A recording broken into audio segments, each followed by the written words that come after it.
these microphones working. So I come from England, and I was telling my son, I'm going so far away, it's going to be summer. He looked at me like, what? And so in that enthusiasm, I packed only shorts. So I'm really sorry I'm not wearing trousers, but I've got my Australian shorts on. Okay, right. Let's talk about some things. So here's some pictures. I don't know if you can see these pictures. I hope you can. I'm going to zoom in a little bit here. So this, can we turn the front lights down a little bit just so we can see this? I don't know if you can see. Can you see that? Is that visible? It's like this is Karlsruhe in Germany. There's a big stage, and it's like you can hopefully picture out that what's going on here. There's some kind of DJ person performing and making some music. You enjoy it, there's the music, and maybe they've got some crazy visuals. In this case, this DJ's got these visuals, and so this is the cool thing about the visuals is it's like the size of a house, right? This is pretty cool. And often the visuals correlate to the sounds, and you get this great audio-visual experience. And which is nice if you're just interested in the experience, but if you want to understand a bit more about how these things work, where do you start? How do you even have a conversation with the DJ? Because they've obviously disappeared somewhere after the set. And it's really hard to understand how do they produce the sounds. Whereas if you go and see a rock band, it's a bit more easy, isn't it? You can see there's the guitars and drums, and you may know a guitarist or a drummer, and certainly you can go and look on YouTube and you can look about how guitars are played in the different styles. There's a whole wealth and ton of information and study of practice about these traditional instruments, which is great. It can help you become the next Jimi Hendrix. But here, I don't know, how do you even get started to even understand, to unpick and open up this stuff? Well, the good thing about this was that this DJ was me, and I have a very clear philosophy about this stuff. And in this case, this is my screen. Right? Imagine pair programming with somebody with a screen the size of a house. That's pretty cool. Or mob programming or something. Mosh programming, yeah. Oh, yeah, I need to do rock music more. And I think what's exciting about this is, for me, there's a number of things which are very, very exciting about this kind of idea. One is that you're exposing the process of the music making. Now, I'll get into more detail about this in a moment, but this is my coding environment, right? This is my equivalent of IntelliJ or Emacs or whatever editor you're using today, the cool, Sublime, whatever it is, whiz-bang, Microsoft Visual Code seems to be pretty popular. What? This is my editor, and so that's pretty cool. So you can actually start to open up and understand what I'm doing. You can read the code, you can see the process that I'm making to make the music. I'm not making visuals in this case, I'm actually demonstrating the code. I did a gig, one of the first ever gigs actually, a long time ago, where I coded the music, and it was well reviewed, and the reviewer said that the music had very similarities to all these sort of interesting artists which I'd never heard of before, but I thought, I'll take that, that's great. And then they said, finally, and great visuals. And it's like, well, imagine going to a Jimi Hendrix guitar concert and not knowing what a guitar is, and saying, great wooden medallion. You know, like, you've never seen a guitar before, it's going to be pretty weird. I mean, pretty cool to see that thing. But so when people see me perform, they don't know what the hell I'm doing. Is that visuals? What is it? And I think that's actually, to me, very interesting. Like, for most people in the audience there watching me perform, for most people, that's the first time they've actually seen real code, a real programmer programming. Now, that's not what you normally associate with programming. Normally, people associate business with programming, don't they? You know, and so, and for me, this is a great opportunity to break out, smash that apart, because business and programming, they go hand in hand. But is that all we want programming to be? You know, can you imagine living in a world where the written language was only ever used for legal documents? Would that be a world you want to live in? Well, if you're a lawyer, you're going to have a great time. And so I think that it's important to try and break out of this mold, and understanding that, okay, legal documents are important, we need those for structuring certain dealing with conflict resolution for sure, but what about expression? What about writing letters to your friends? What about rap lyrics and poems and plays and shopping to-do lists and all sorts of cool stuff, diaries, right? And I think those things are the things which really are, I would associate more closely with being human than legal documents, right? And I think when we start thinking about the business aspects of this, of the commerciality, there's actually the things which probably aren't commercially viable, which are more human. And so if you look at software, I think there's a real problem. How many of you here are programmers? How many of you, great, how many of you in programmers work for industry? That's terrible, isn't it? And most of you are using your amazing skills that the world is yet to fathom and understand. You're using those skills mostly to make rich people richer. Think about that for a moment. That may be what you want to do, right? That's great. But I think there's a lot more we can do with the skills that we have, right? That are more human, that are more about expression. And I think this is me trying to explore that. And then there's another aspect which I think is even deeper and actually more meaningful. And that's to do with education, of teaching, of communicating, of sharing this beautiful joy, what programming really is, right? And the way to think about that is to understand how society currently perceives programming. And they mostly perceive it through traditional media. So they'll see TV programs of hackers, right?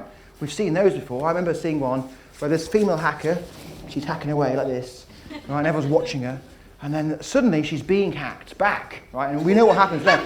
The windows are popping up on the screen, things are moving around. And she's like, oh my goodness, we're being hacked. And she starts giving a commentary. The hacker's through the firewall.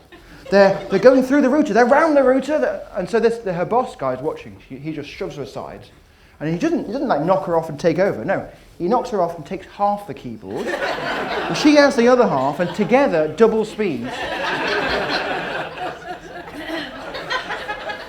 So, I mean, it might be crazy that I'm doing music with this stuff, but it's not more crazy than that, and that's what people see, right? So, I think it's really important to understand there's a deep education aspect and trying to communicate and explain what it is. And this software system that I'm using to perform on the stage here wasn't designed, actually, specifically for this context. This is an evolution of its original design. This is like its end game, and this is, to me, is very exciting, because this provides the motivational pathways for students, for children, for adults, for anybody really, to learn to code. Right? Because one motivational pathway is to get a job as a professional programmer. And that's what we hear banded around all over the place. Right? Eric Schmidt goes to the schools and said, everyone needs to code so we can have more professional programmers. That's crap, isn't it? You don't learn sports at school to be a professional sports person, do you? You don't. Like, some people might become professional sports people, and that's great because they become the people you watch playing their rugby, losing against England. Yeah, sorry about that, yeah. It's rare you can say that, you know, so I'm taking this one opportunity to do that. Yeah, but they become these motivational people that provide this, like, wow, I want to play that sport, I want to play tennis. I've seen Agassi play, whatever the latest tennis player is, Nadal, whatever. And so they become the motivational pathway, but the real reason you do sport is because it's just good for the body, it's good for the mind, it's good for team playing and coordination, and just great to be outside and breathe in the fresh air, right? And so I think there's many more benefits in sports than trying to find the next generation of professional sports people. And then think about history. You don't teach history to make historians. You don't teach geography to make geographers.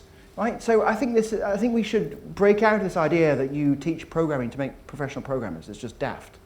And so that's really a critical thing. And so here what we're doing is we're demonstrating that actually you can do interesting, expressional things as a human with code. And that, to me, is very exciting. An example of this is I was in Sydney on Monday, and I gave a talk to the Code Club people in Sydney. So the Code Club is a great organisation which supports schools and gets people like you. So one of the things I would like, if you're programmers in this room, to really consider going into your local schools and helping out. And I'm going to keep talking about that a lot, and I'm going to try hopefully bully you into doing that, because it's a really amazingly important thing. And so I was giving this talk to parents and children about Sonic Pi, as I'm explaining to you now. And then I saw a tweet a bit later where this girl, one of the girls, she was 5, and she's now practicing every day Sonic Pi so she can become a DJ at her own 6th birthday party. You know, so this is really important motivational stuff. And so I think we need to understand where that comes from. And so Sonic Pi wasn't designed for this. It was designed actually to target and to help teachers find ways to engage children in the new computer science curriculum that was created in the UK. So that's one of the few things that went well with our politics. There's lots of other bad things that have gone wrong with our politics, was creating this computer science curriculum.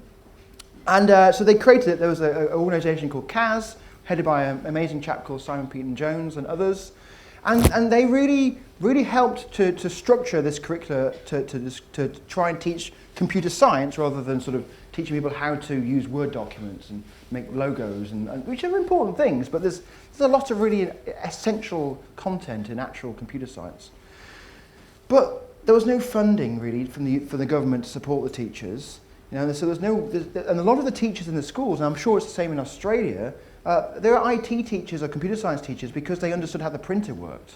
And so now they're suddenly teaching computer science, and now they're told they need to teach algorithms, and like, oh. So there was a real, quite a stressful situation. It's still going on very much so now.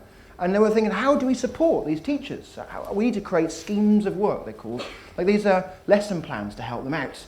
So what do you do when you don't know how to engage children in this new subject? Right? You go and ask old white dudes with beards. And you say, well, you've been a programmer all your life, white guy with a beard. Sorry, that's me. What got you excited about programming? And they go, oh, sorting algorithms. You laugh, you bloody laugh, right? This is totally true. What else? Oh, binary arithmetic. Oh, okay. So they've made these schemes of work, right? One of them's called Have Fun with Sorting. And the other one I saw was Give Binary a Try.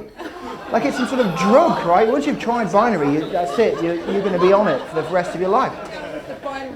So, I mean, I don't know about you, but I think that those schemes of work probably, I'm guessing, would attract you. They would attract me, right? If we're trying to find more of us, if we're trying to clone ourselves, I think that's a great way of doing it, right? If our goal is to make more of us, great.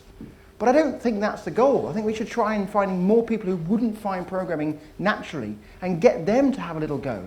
Get them to have a bit of an understanding of what it is. And maybe some of them will become professional programmers, but actually I don't think that's the goal at all, as I've said. I think we want all of society to have a bit of a go at programming, to have a bit of a go of understanding what it might be, because it's obviously something which is going to be directly relevant to all of their careers, whatever they're doing. They're going to be working with programmers. Like that's what's happening. Whatever industry you're in, programming is a key and important role. And so if you can understand a little bit of that technology, then you can collaborate and effectively communicate better with the programmers, and you can do your job, I think, hopefully a lot better. I think it's a really critical thing. So that was the context. And then I was working at the University of Cambridge as a researcher doing crazy music software, and the Raspberry Pi span out of the labs, and as part of that, the Broadcom Foundation, who make the chips for the Raspberry Pi, had a small bit of money to try and find a piece, because the Raspberry Pi sold loads of Raspberry Pis, but they didn't really have any software, and they still don't really have any software they've created themselves to teach computer science.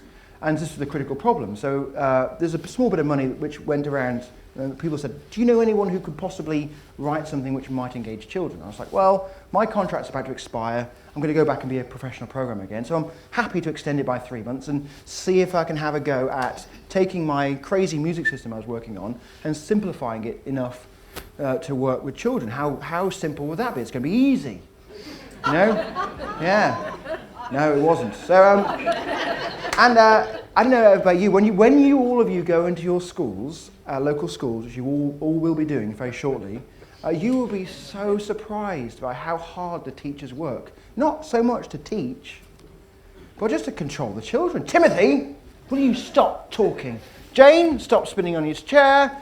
Alfred, I've said you before, like, no, I'm not going to say it again. Can you stop that, please? I'm going to say something, everybody, in 3, 2, 1. I've got you quiet, that's good, isn't it? Once you've done that, right, you've got everyone quiet. What are your 2 sentences to get people excited about programming? It's not have fun with sorting, is it? It's not give binary a try. Well, what are they? And I think that's a really interesting thing. And you realise, actually, crap, I've only got 2 sentences because they're all spinning on the chairs again, right? And so I had no idea how little time teachers actually have to deliver any content right? And so if your starting point is open up IntelliJ, that's 5 lessons gone, right? 5 lessons gone. And so it had to be much simpler than that. So once I was in the classroom and I saw this environment, I saw how focused it was in education, I needed to build something really, really simple. So this is what I built. And I built a very simple editor. And so we're seeing now the latest version of this, but in the early days, it was essentially the same as this. And you would write some code. And this is what I always start off with doing, and it's important that the first program you write is like something like this, and you run it, and you get an error, right? So that's a really important starting point. You might look at that and go, well, why would he teach that? Why would that be a good starting point? Well, I don't know about you, but when you talk to people who aren't programmers, they somehow weirdly believe that programmers live in this world of perfection where everything works. I mean, you're laughing, so you clearly are actual programmers. You're not joking before. Like, nothing ever works. It never works. And then when it does work, for that magical moment, you pump your fists in the air, git commit. Then you're on the next problem, which isn't working, right? That's always what it is, right? So I think it's really important to introduce this as a normal place, as a normal state of play. So when things aren't working, what are the magical words you can use to do something that does do something interesting? So in this system, play 70 is a good starting point. If I run this code, I get a beep. So that's a full, complete program, syntactically correct, executing, and making a side effect that actually people go, woo, that's nice. Right? And so you can explore all sorts of stuff. You can talk about the function, the play, it's a verb, it's a doing word. We're making some sounds. That number, what are numbers? What do they do?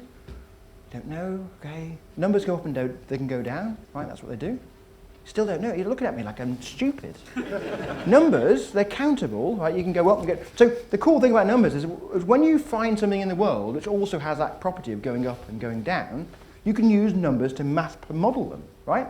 That's what we do as programmers. We're always finding mathematical concepts, logical structures that have correlations to the real world. And when we find those mappings, then we can take advantage of the programming and do interesting things and have it work and understand and reason about the real world. That's all we do.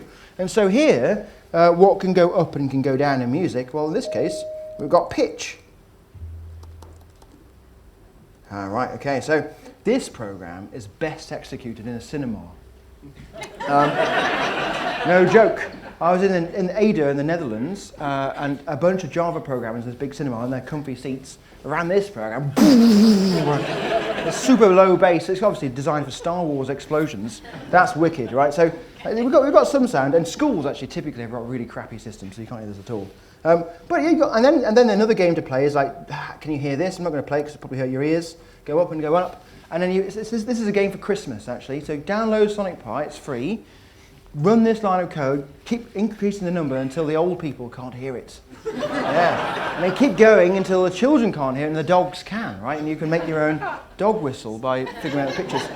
So at this point, we have the ability to make any sound, high or low, that humans can hear, as long as speakers can produce those sounds, which they're designed to do. So we're great. So we can make any pitch, which is wicked. Now, these numbers, you don't need to know what they mean, right? I can talk to you later about what they mean in terms of their mapping to Western music theory, but that's not important.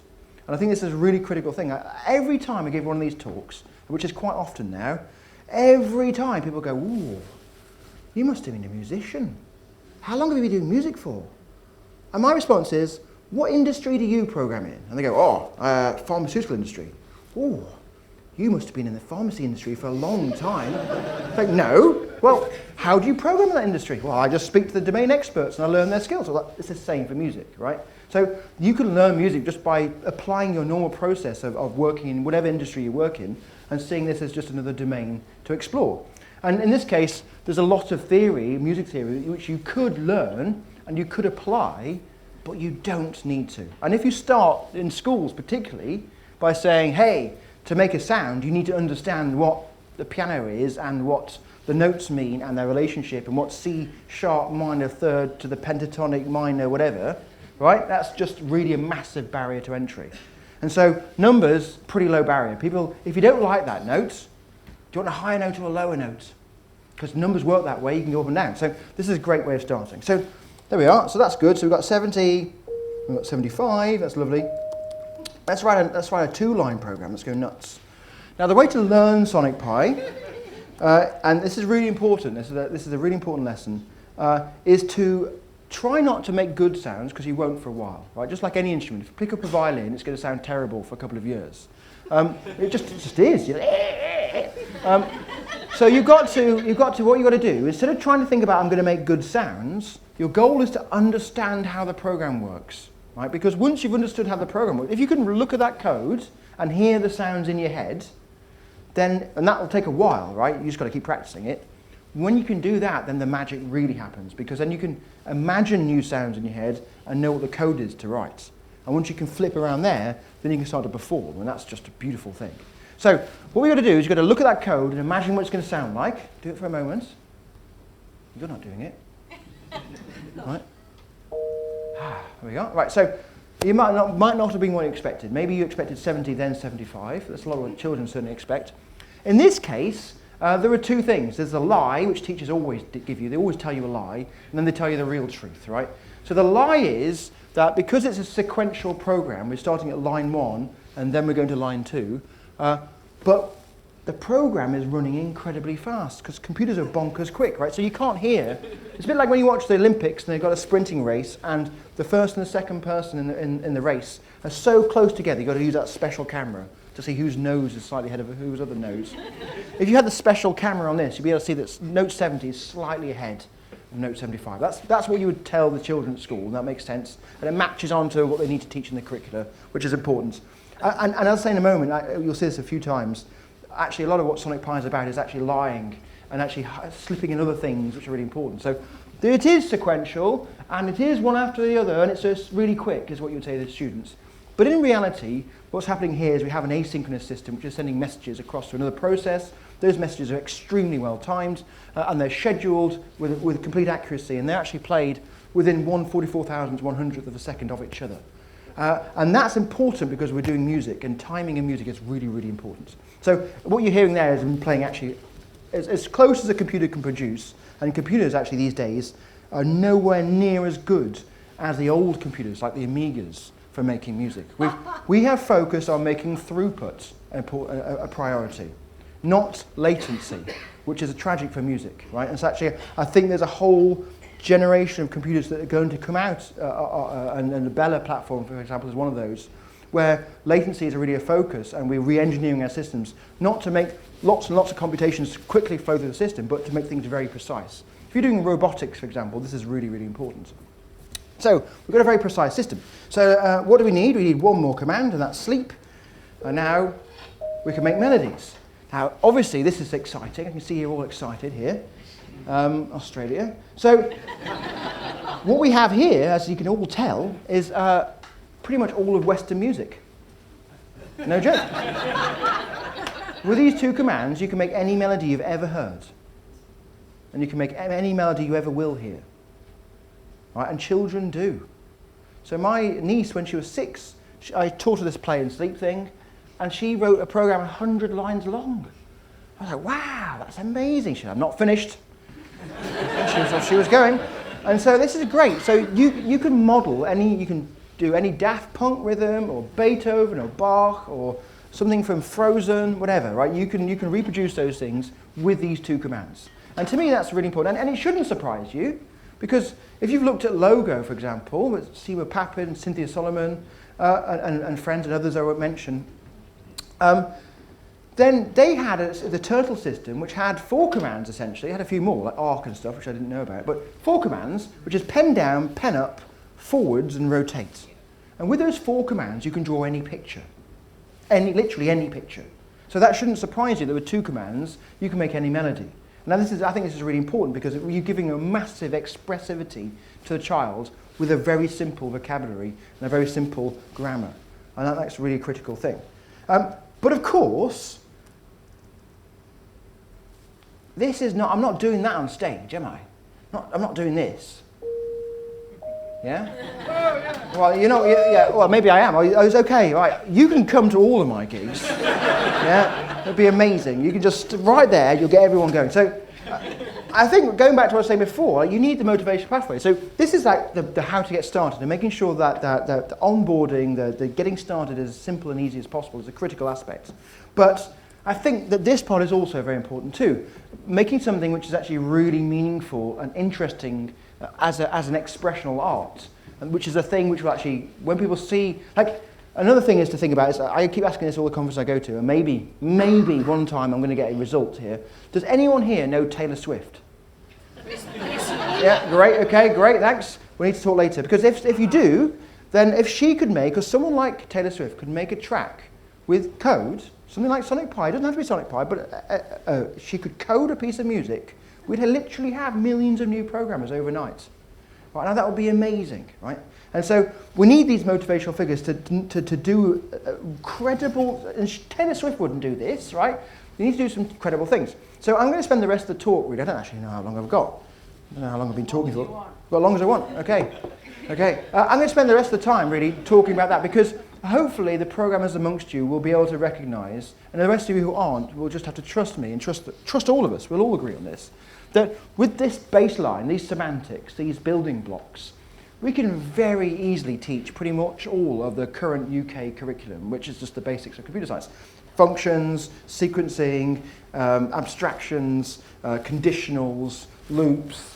You just putting in some sugar around these things and you're saying, okay, a loop is this playing multiple times. A function could be giving this a name, phrase A, and I can do phrase B and phrase C, then I can link them together, like just giving names to chunks of code. That's trivial, right? That's nice and fun, but actually that's a bit boring, really.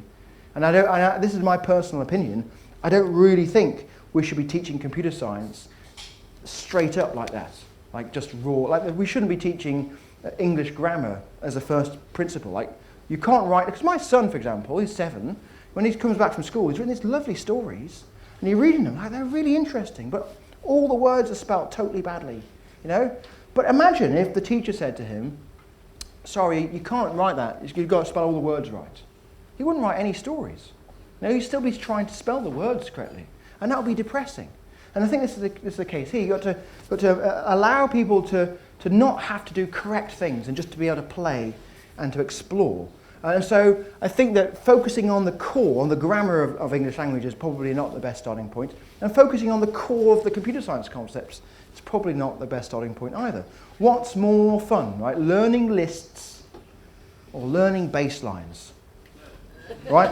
So I'm going to spend the rest of the time, hopefully you can trust me that we can teach the basic computer science with this. I'm not going to spend any more time on that now.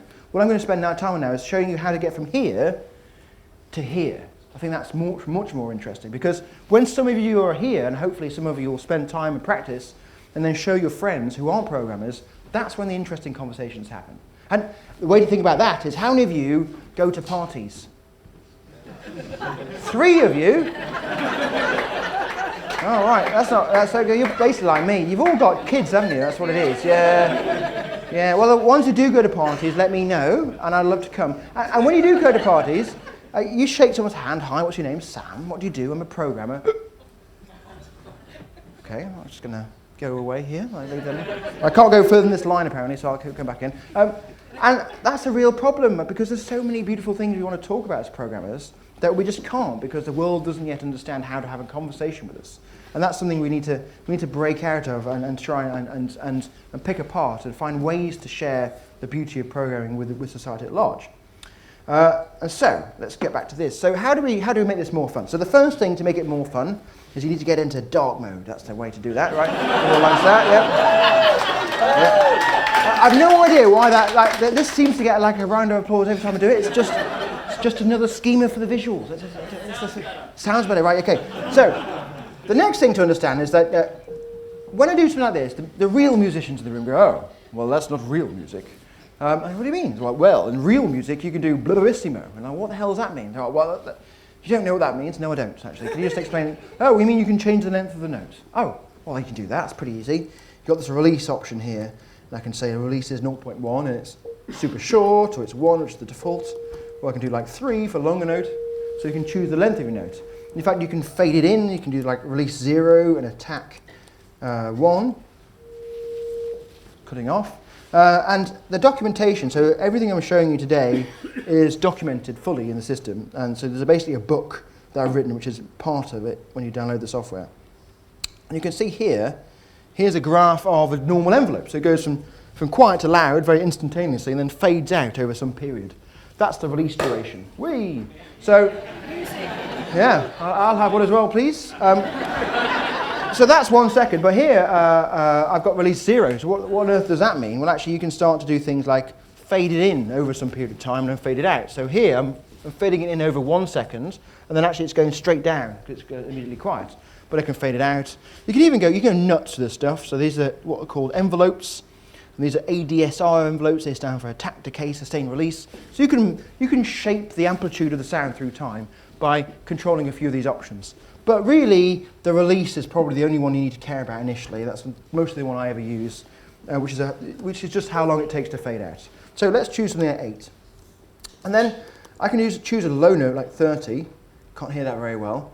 What we can do is what we're hearing, this sound, you can actually see it on this thing here, it's called a sine wave. It's the most pure sound mathematically that can be generated. And in fact, what's quite interesting, if you look at the mathematics behind this, is that any sound that you've ever heard or could ever hear is really just a load of these sine waves banged together. Right? Different frequencies, so you hear high and low, and different phase offsets, that's where the sine wave starts. By combining those two things, you can make literally any sound, right? The Fourier, a mathematician, demonstrated this. So you could do a whole bunch of these plays and figure it out, but actually there's synthesizers inside Sonic Pi which do this for you. So let's look at Synth Profit. This is a pretty cool one. Right, there's another option called amplitude. Right, and there's another option called cutoff. What on earth is that? Well, that changes the quality of the sound.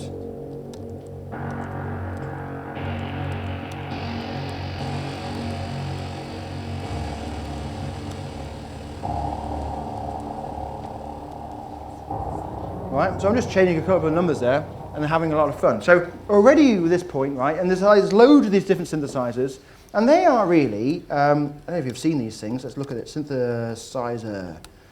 Here we go, some pictures of synthesizers, images. You can see that actually they're pretty complex beasts often. They often have a keyboard because they try to be like piano. These are East Coast synthesizers. And then they've got a whole load of these knobs. Like you can control the timbre, the sound of the sound.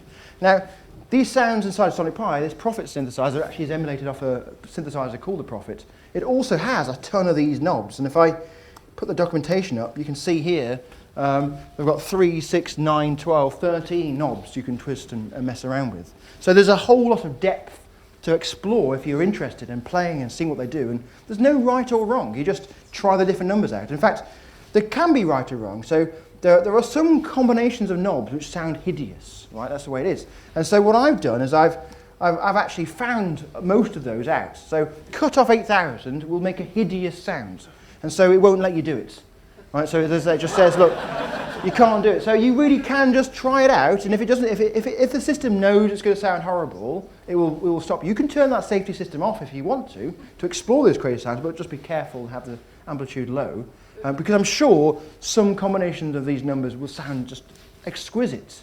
So I want to let people to be able to explore it, but by default they have to know that that's a dangerous thing to be doing. Because if you get it wrong, right, and in the early days when I was designing these systems, you can get it wrong. And you know when it's wrong because your headphones are the other side of the room, right? And you feel sick, and your ears are they're like some sort of ringing going on. It's unbelievable, right? So actually, so we've got multiple safety systems. The first is it doesn't let you do stuff, and the secondly, at the end of the audio chain, we've got a whole safety system. So it doesn't let it be too loud, doesn't let it be too high or too low, and just tweaks the sound so that by the end of it, it might still sound horrible, but it's not going to blow your ears off, which is critical in a school, to be honest. I think it's an important thing. So there's a few things here going on. So first of all, we've got the ability to play different sounds and play the options. But some of you might have noticed that those sounds overlapped. Did you hear that? Yeah? They're not? Let's have a listen. Right? So those overlapping sounds are the fact that this is a concurrent system. So every time the code goes pink, we're creating a new thread, we're executing the code within that thread, and that thread is running simultaneously with all the other threads. So by default, we're teaching concurrency to children. Now, some of you programmers go, ooh, that's not good, right? Yeah. Concurrency is really hard. Well, it's not, actually. Concurrency is really easy. Right? It really is really easy. If you disagree with me, you're wrong. You really are wrong. What's hard is coordination across threads. Right? We can agree on that terribly hard. Right? Especially when you're working in a mutable language like Ruby or Java, it's a nightmare to get the state across threads to coordinate correctly. But if you're just running threads simultaneously, they don't talk to each other, that's actually really easy and really natural. And we'll see in a moment actually why that really becomes really important in music, but we'll get to that in a moment. And the second thing is, what is the second thing? I was going to have a second thing, because it's gone. The second thing is we have already now the ability to do musical things. The first one is a computer science thing, threads. And the second thing is we have the ingredients to make drone music now. So if you make release 800 and you layer the sounds on top of each other, you can make crazy drone music that will be suitable in a warehouse in Berlin very easily. And it's great because I gave a workshop in a school, this is quite a few years ago now, and I said to the teacher, by the end of this, all the children, this is like a 2-hour lesson or something, the kids will all be live coding. And the teacher looked at me like, no way. And they were all live coding then, because it's not that hard to do this. They all took turns to have a go, and it was a turn of these two girls, and they were very smart, standing out nicely, pigtails, and very plaited, and like this, smiling like this. And they put the music on, this noise came out, like it was some filthy underground noise, and little smiles on their face, so you don't judge a book by its cover. And you really can make crazy, dirty drone music with these commands, and it says great. So that's one style. The next thing is, though, what's happening here is that the sounds are generated using mathematics. If any of you are interested in this kind of thing, as programmers, this is the world I live in all the time. I'm not expecting you to be able to read this, by the way. If I go to etc. synth-defs, and I go to graphics, I made so the synthesizers, they're just programs, essentially, small programs which run. And I made a little visualization which can give you a visualization of what these things look like. So if I go to PDF in here and then open Sonic Pi stereo player, whoop. So this is one of those synthesizers here. So you can see this like crazy topology of what are called unit generators. And this is a data flow program. So the program is executing a depth-first traversal. Each of these is basically a function to execute, which is stateful, it's a little finite state machine, which is taking the line is the inputs, and it's got outputs, and it's feeding the inputs and the outputs to the next program, which is the next box. So you could make these yourself. I've done this already for you, so you'd have to go through the pain of doing this. For those interested, you might see a lot of duplication here, like these look quite similar. This is because I wrote this in a Lisp called Clojure. I'm using functional programming to map the sort of basic building blocks over lists of parameters, so I can much easier, if you had to do this by hand, it would be quite a nightmare. But having a higher level code to generate these things actually makes it more feasible, but it's still a bit of a disaster, really, to think about this. But you can imagine you've got a lot of mathematics running to generate these sounds, and different topologies of these things will produce different kinds of sounds, and that's a lot of fun. And if you're interested in exploring this, then there's a system called Super Collider, which is the underlying synthesis engine I'm using for all these sounds, which is an amazing program to explore. It's a language, in fact, to explore this world of synthesis design. But it's a minefield, so it'll suck you in for years. So if you want to do that, great. But if you don't, just stick with these ones I built. And so you can play with those, and that's great fun. But another way of making sounds is not just using mathematics, but actually just using physics. Right? And so what we need to do is we need to understand how sounds are made. So when I'm speaking to you, the air between us is compressing and decompressing. Like when you drop a pebble into water, you see the waves rippling. Right? And those compressions, decompressions are what wobble the ear in and out, and then your ear turns them to digital signals. So we think we're analog, we're actually digital. And then the brain then passes that through a crazy system, which uses the history of what it's heard to tune what it's hearing to give you this perception of what might be. It's all crazy. But the critical thing is that the airwaves are moving in and out. And so if you have something that can move in and out in sympathy with that, and you record where it moved out in time and in time, and put loads of numbers about where it was, that's how you record something. And in fact, that thing there is a microphone, and the thing you're recording is the electronic signal it's generating. And if you were to write all those numbers quick enough, and some mathematicians have shown that, you need to write those numbers fast enough, twice as fast as the highest pitch you can hear, right? And so if you can do that, then you can reproduce all the sounds that humans can hear. So humans can hear up to 20 hertz, so 20,000 times a second wobbling is the highest pitch that most humans can hear. So we need to record those numbers about 40,000 times a second. And so if we do that, that's what these systems do already for us. then we can take any sounds, we can write the numbers for those, and we can put them onto our computers as what we call WAV files, or AF files, or FLAC files, and then we can reproduce them.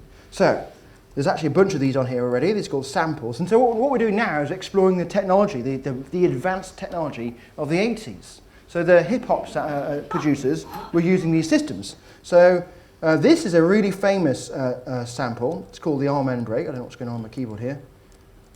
There we are. So it's much better loud. So this was the Winston brothers in the 60s. There's a guy just whacking the drums. It's on a B-side of one of their LPs. And that drum break was taken and put on, probably illegally, to a sample CD, which was passed around to all the music producers. And one of the music producers who took this is a guy who today, weirdly, is famous for headphones, Dr. Dre.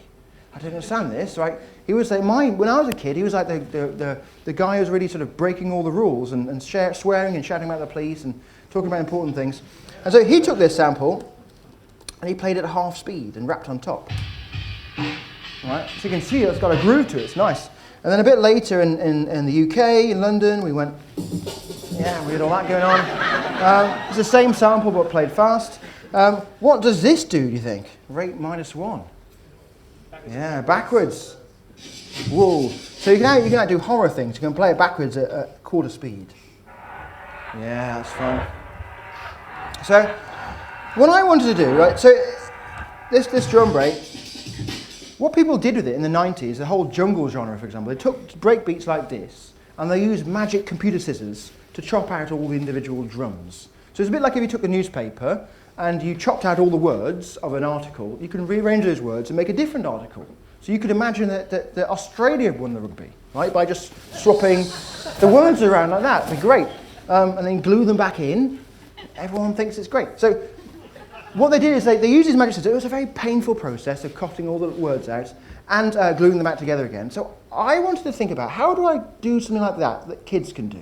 Now everything I'm showing you today is simple enough for a 10-year-old child, and that's really a critical design constraint and goal. And so I was thinking, how do you do this? And I'm going to show you how to do it now, but it took me a year and a half really of deep thinking to get to this point, and it's just really obvious now I can do it. And the first thing is to realize actually that this drum break, listen to it again, it's just a sequence of drums, like one drum after another, right, with a timing in it. So we know how to work with sequences of things in programming. You use lists or arrays, and we can index into those things. And so it'd be great if we can use an option like onset to index into every single different drum, right? Fun. And so now we just use one of these like crazy algorithms called a loop. And we sleep for an eighth of the time, we can now play the same drum. Right? That's pretty good. Or like this one. Yeah. Or this one. Well, it's the same one. And at this point you get a bit bored pretty quickly, right? Because it's a repetition. So this is where you use a computer to do some randomization. So we're going to pick a random drum. That's pretty cool, right? Now you can apply that to any sample. So here's like a guitar sample here. Guitar E minor ninth. Yeah. But let's go back to the drums. Well, actually, let's stick with the guitar. Right, so we've got this guitar. So every workshop I give to children, every single one, after 2 hours, the children are doing these loops, right? They're going, oh, that's cool, I've got the loops. And in their heads, they're going, oh, that's cool. I can do the guitar, do the bass. I want to do the bass and the drums, right? Because you don't totally want to have the bass and the drums. So they all do this. It's amazing. They'll write another loop like this, and they'll do like a sample bass drum like this, house, and sleep for half a beat like this, and they'll run this code. And they'll put their hands up and say, well, I've got 2 loops, but I can only hear one of them. What have I done wrong? You know, and you look at it and go, ooh, it's not going to work, is it? You know, as a programmer, I know why this is not going to work. If you don't know, this is a good interview question. So you should focus on why this isn't working. Yeah. Have you figured it out yet? So what happens really is that the answer to this is that loops are black holes, right, for the program. They suck the program in and they just keep it there forever and ever and ever. So our program is just basically staying between lines 1 and 4 forever. It never gets to line 5 or 6 or 7 at all. And so this is why it's not working. So the solution, obviously, is to either have 2 programs running at the same time, or a special way of getting like a program inside the program, a thread of execution. So I look at this and go, oh, okay, we can teach threads to the kids. And so I go to the teacher and say, the kids want to play the drums at the same time as the bass. And the teacher says, that sounds great. And so you say, well, we can teach that if you want to. So the teacher says, oh, that sounds brilliant. What do we need for that? And you say, well, we need threads. And the teacher says, that sounds great. Is it on the curriculum? Look at us, like, we've got sequencing, we've got conditionals, we've got funk. No, we haven't got threads. And the teacher goes, well, sorry, we can't do that then. You go, what? No, we only got time to do the things on the curriculum. If it's not on the curriculum, then I'll get marked down, right? We literally can't do anything on the curriculum. And you're like, oh, that's rubbish. And it's rubbish for many things. But so you go to the child and say, I'm terribly sorry, but you're going to have to wait till you're 18. Yeah? Because when you're 18, if you're still interested, if you're still interested, you can do it at university. But we can't teach you this to you at school. And the kids look at you like this, what? I just want to play the drums at the same time as the bass. And the thing is, like, this is tragic because at that point the child is disinterested and disengaged. They'll get their phone out, they'll look out the window, and the thing is that when you go into the schools, your local schools, which you'll all do, you'll find that getting a child to sit in front of a computer and do some programming is actually quite hard, just as a task in itself. And a beautiful thing. Once a child's in there doing some programming, yes, program, yes. Don't touch them, just leave them going, yeah, right? And so that's great. And so they're having a play, and they're asking lots of questions, that's great. If the child does something you haven't told them, because most lessons are like, do this, then do this, then do this, then you have a thing. And everyone's got the thing. Right? So this is the case, right? This is rubbish. Like, I know we've got educational people here, like, recognise this. It's very true. These are rubbish lessons, right? So what you really want is you want to give the children some building blocks, like some Lego pieces, and say, build some cool stuff, right? So this is the case where they've made their own loops, that's building the cool stuff, but they've gone a step further. They've tried something that you haven't taught them. And that in itself is just beautiful. It's fantastic. And it's like the seed has come out of the ground and it's shooting in all sorts of amazing ways. And you need to somehow protect that seed and care for it and make sure the wind doesn't blow it over and it's watered and it's got all the nutrients. And actually, no, time for you, yeah? You've got to wait till you're 18. It's unbelievable. So as a programmer, you've got two choices, right? I had two choices at this point. The first choice is, are you professional? I'm not very professional. Are you professional? And if you're professional, you look at the specification of your system or what the contract is, and you say, the contract is to build something for the education system, and the education system is very tied to the curriculum. What you're asking the kids to do is not in the curriculum, therefore it's out of scope. So you don't do it, right? Because the business would say no.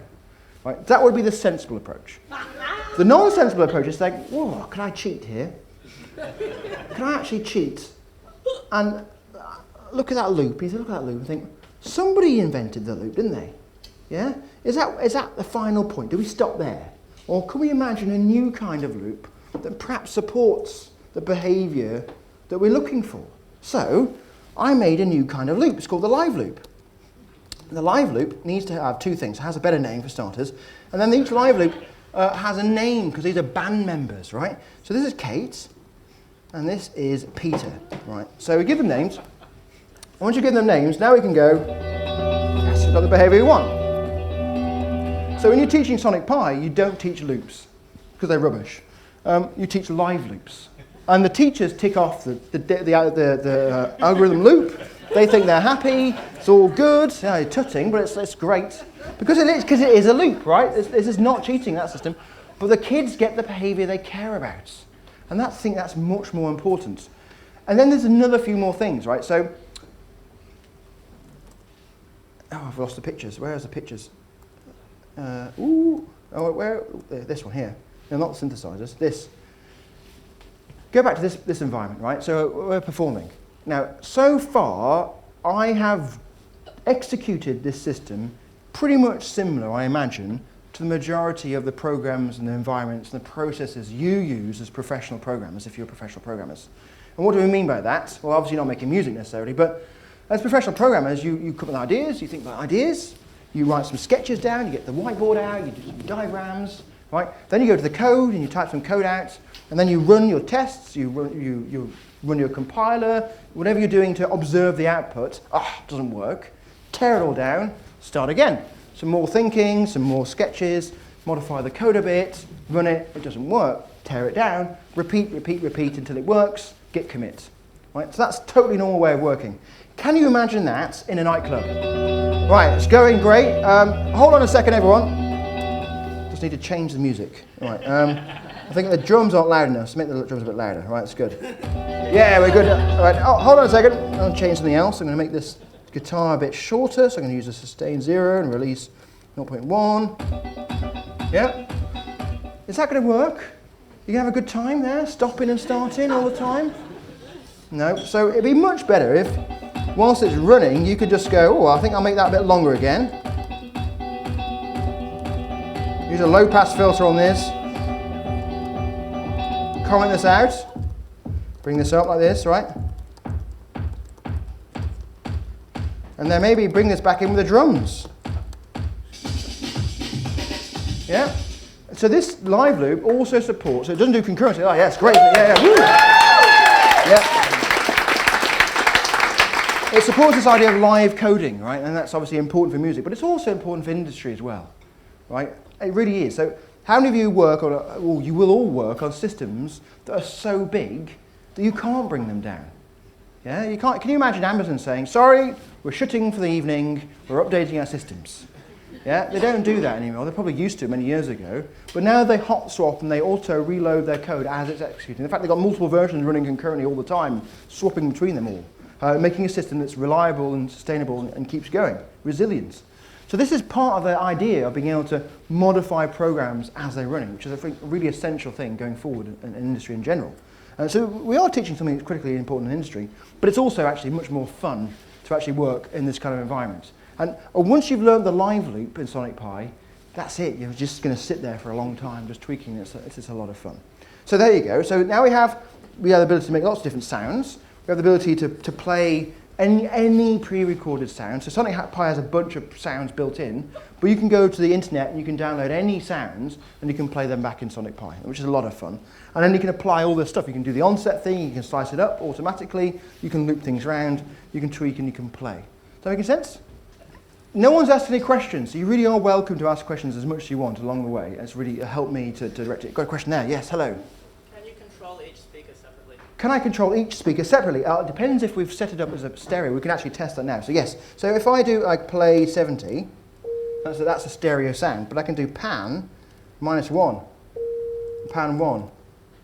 Oh yeah, did you hear that? Yes, we can do that. Yep. So yes, we can control each speaker separately. Yes, if we have a multi-channel system as well, we can also write a simple bit of code which can work on any of the speakers plugged into our system as well. So we can work with multiple speaker arrays if we want to. But by default, pan will, and so yeah, so half 0.5 is in between, and that's the default option there. So with Sonic Pi, every synthesizer has a ton of these options, and the defaults are the ones that get used if you don't specify them. And then when you do, you can override those things. So you can do something like do a live loop called foo and play 70 with a release 0.1, sleep for short, and then that's now. And then here I can now sort of do like a range rands of -1 to 1. That's sort of moving around, yeah? That's quite fun. Yeah, any more questions? That was a good question, yes? During a sustained note, can you make it pan? During a sustained note, can you make it pan? Right, well, that's a very good question. So far, every time you get a call to play, or synth, or sample, what actually is happening is, if you imagine like a piano where you have or a notation for a piano where you have play these 3 notes.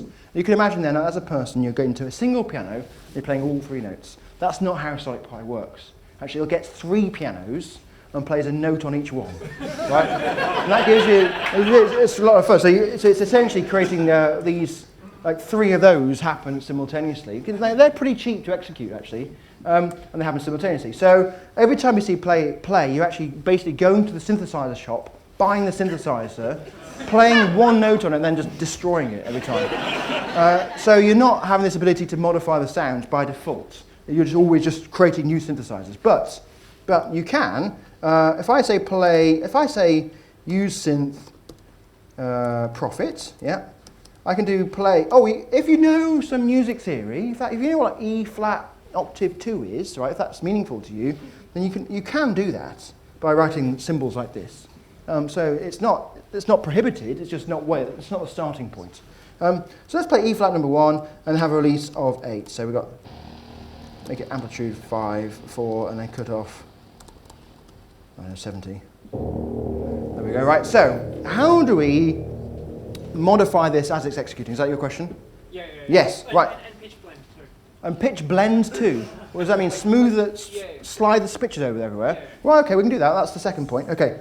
So I like it, so it's challenging me really hard here. So the first thing is to do is if you recognise that what's also interesting here so far, is, any programmers, you'll notice I've not used a single variable, because they're pretty bad typically. But here we do need some kind of identity of this synthesizer, this particular one that's playing, so that we can then go back to it and modify it. So what we do is we use a variable and say S equals the result of this. And the result of this is a so-called synth node, which is a proxy representing the actual executing synthesizer on the audio server. And once we've got S, then we can then do stuff with it. So we can, I don't know, sleep for 1 second, and then 16 times, do, and we can say control S, and have its cutoff be a random value between 70 and 130, and sleep for 0.125 seconds. So modifying its sound. It's not quite where you wanted it so far. You wanted the pitch to be changed. So instead of changing the cutoff, I could change the note.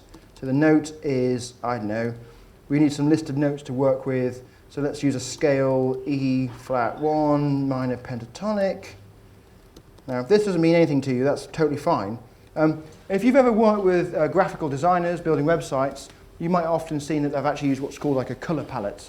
So they'll say, we'll only use the colors of these 8 colors. These are the only ones we're going to use. If we only use these 8 colors, it's going to look okay. But if you use random colors, it's going to look crap. Right? So that's the thing. The scale E flat minor pentatonic, or any scale, is just really one of these color palettes. It's like a color palette for musicians that society has decided sound pretty good together. These notes, they sound pretty good together. So then if you use them as a collection, you're good. The minor pentatonic ones have a special property that you don't have to care which order you play them, they always sound good. So this is a top tip when you get started. Like if you start to play the piano, play just the black notes. Sounds great, right? Ignore the white ones. Here, use a minor pentatonic scale, which is potentially what the black notes of the piano are. It's going to sound good. So I'm going to choose a random note from that. Let's just jump up an octave like this. We're getting there, but it's not sliding. Yeah? You wanted it to slide. So what we can do is we can say, on here, we can say note slide is 0.1 seconds. Yeah, is that what we wanted? Yeah.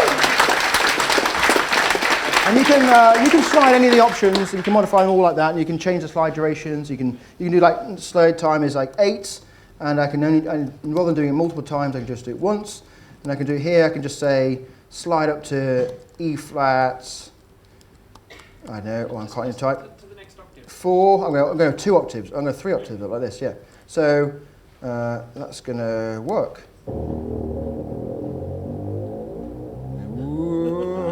Right. So you can really slide quickly or slowly. You can have a lot of fun, and you can change the style of the sliding, whether it's linear or you can make it exponential. You can do all different curves as well. So there's a lot of options to play with. Yeah. So this is a critical thing, right? So although in schools it might just be fun to go boop, boop, boop, boop, boop, and do the lessons, this stuff actually is really important for when you want to do credible music, right? And it's really important to make sure that that stuff is simple too. And so I put a lot of time, and that's probably why my funding was pulled. It's like, Sam, what are you doing this weird stuff for? It's not on the curriculum. But actually, these are really, really important. When you get people who ask that questions, and you'll ask this question now, but hopefully next year Taylor Swift will be answering these questions, right? And I'll be able to say to her, look, this is how you do those things. And these are really important musical concepts.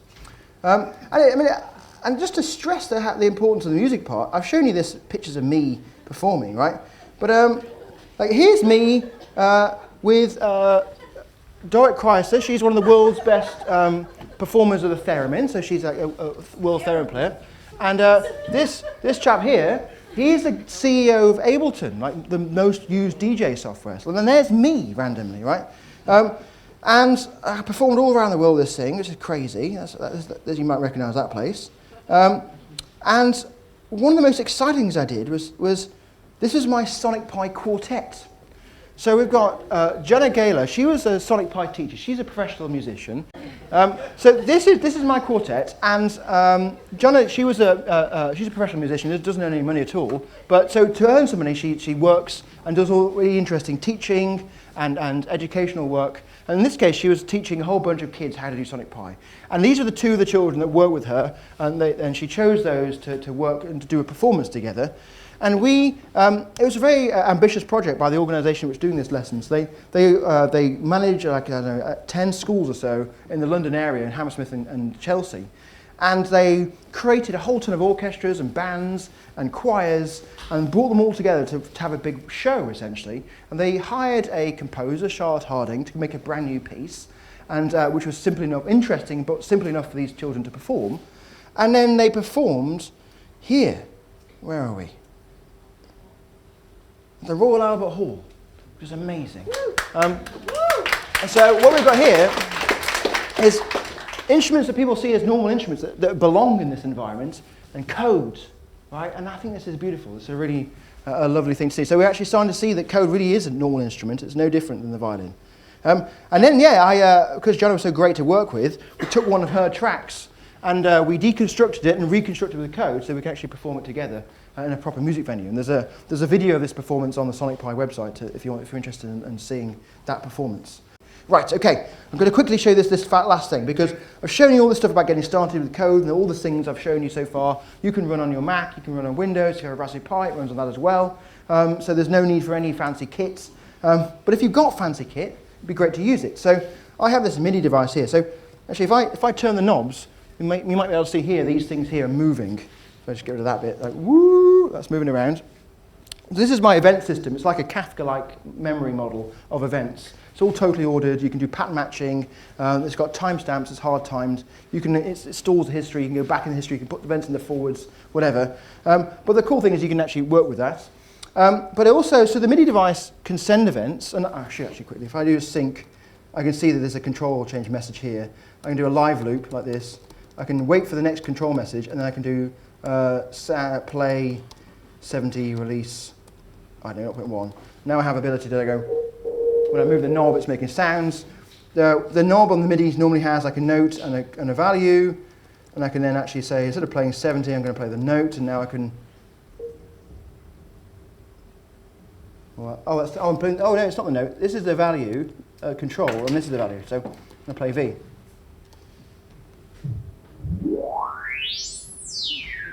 So I'm controlling it. So it's waiting for each individual message, and then it's just pulling it out and playing it, which is a lot of fun. So I'm just using this synthesizer as just a controller. So any MIDI controller you buy off the shelf, super cheap, you can do this with. But this thing is actually not just good for control, it's good for making the sounds. And so unlike the East Coast synthesizers which have pianos, this doesn't have a keyboard, so I can't just play notes in it. So I have to use my computer to tell it to play notes. If I say MIDI E1, yes, it's played a note. But you didn't hear it, so why not? Well, what happens is that it played a note, and then the sound goes down this wire into my sound card, and I haven't told Sonic Pi to do anything with that sound. So let's just see if it's coming through. Yeah, and my sound's working great. So I need one more command, and this live audio. And I give it a name, let's call it Moog, and now I can, whoa, that's good. So it works. So this live audio Moog, you can give this any name you want. You can call it Fred, you can call it Peter, you can call it guitar. If your guitar is plugged into your sound card, you can have a guitar effect. Right? If your microphone's there, you can sing on top. You can have a microphone and a guitar. If you've got a sound card with 8 channels, you can have 8 instruments playing at the same time. And then what you can do with this is once you've got that going like this, let's just tune this. Oh, I'm doing that. That's still running. Let's get rid of that. So what you can do here is use a live loop here. Foo, MIDI E1, sustain 0.1.